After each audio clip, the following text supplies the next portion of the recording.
My name is Gary Weber, and currently I'm a land use consultant with the El Cajon Boulevard Business Improvement Association. I'm an urban planner, a member of the American Planning Association. I have been in San Diego since 1969. I moved here from Lexington, Kentucky. I grew up and was born and raised in Cincinnati, Ohio, and went to the University of Cincinnati, which was the cheapest thing to do because my parents didn't have any money. The architecture program and the planning program were the same program the first year, and I was in the architecture program, and after taking structural engineering classes and business practices classes, I said, this isn't for me, this is going to be boring. And so I went off into urban planning and never looked back, and I'm glad that I did. And I graduated and took a job in Lexington, Kentucky, and worked in Lexington City County Planning Commission for 3 years, and then was hired over the telephone to come to San Diego. In about 1984, I was hired by the city to write the Mid-City Community Plan. And after that was adopted, to be honest, I started pestering the city about implementing the thing and not letting it sit on the shelf like plans have a habit of doing.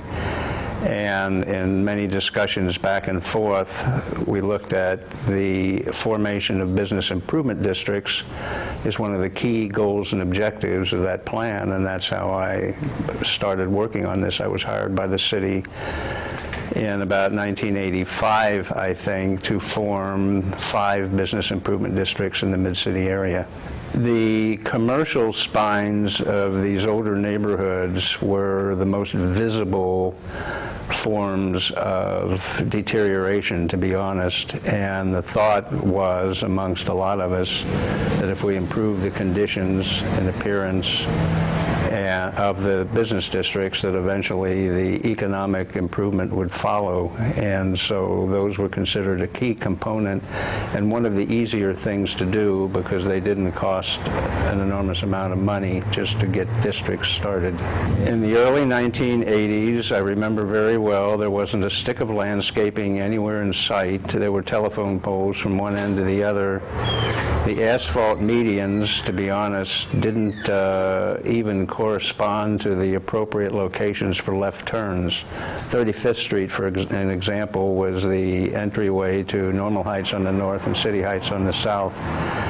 And there was no left turn possible there, so you had to snake your way through the neighborhoods to go north or south.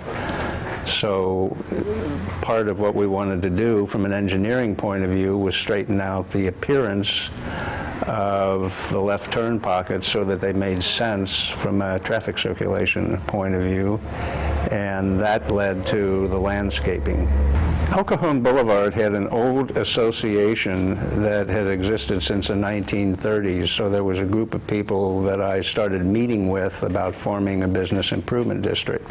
Some of these other areas, like Adams and University Avenue, North Park, weren't as organized. There was a businessmen's club in North Park. There was nothing on Adams and nothing in the City Heights area.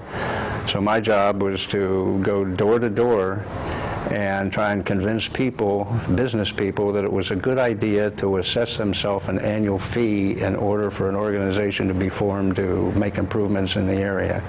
I probably saw more than anything the hideous appearance of this boulevard and had a desire to change that. And we talked about street lights, street trees, landscape medians. One thing led to another, and we undertook this median landscaping program. The planning literature talks about how private investment tends to follow public investment into these kind of areas. And the idea was, if we showed that the city, the public, was committed to making this area better, that private investment might well follow. I remember, interestingly, that someone on one of these associations said, well, it'll take 10 years to get all these medians built. And I said, it'll take 10 years from no matter when we start. And the fact of the matter is it took 20. But we have completed that, and we've added the boulevard sign, and now we have something that appearance-wise is substantially different from what it was. And in fact, private investment is following public investment, slowly, but it is. I think the next phase, and we're in our 10th year of making that phase work, is the private investment, the new construction. I've always seen this boulevard as having great potential for infill development, residential development, mixed-use development. We built our transit plaza at the Route 15 freeway when that thing came through so that we could see development next to and adjacent to a freeway in a very central location with a lot of access.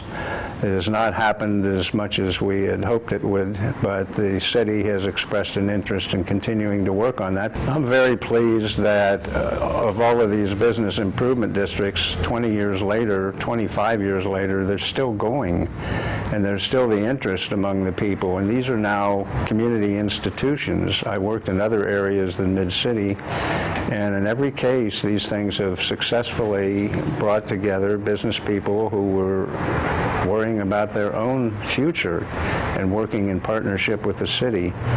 I'm pleased that the appearance has changed, much as we anticipated it might. I'm not pleased that the business conditions are taking as long as they are, although I have to say, and on El Cajon Boulevard, there's never been more than a 5% vacancy rate, ever. There are businesses come and go, but new businesses are coming in as fast as old businesses are leaving, and that's a very healthy sign.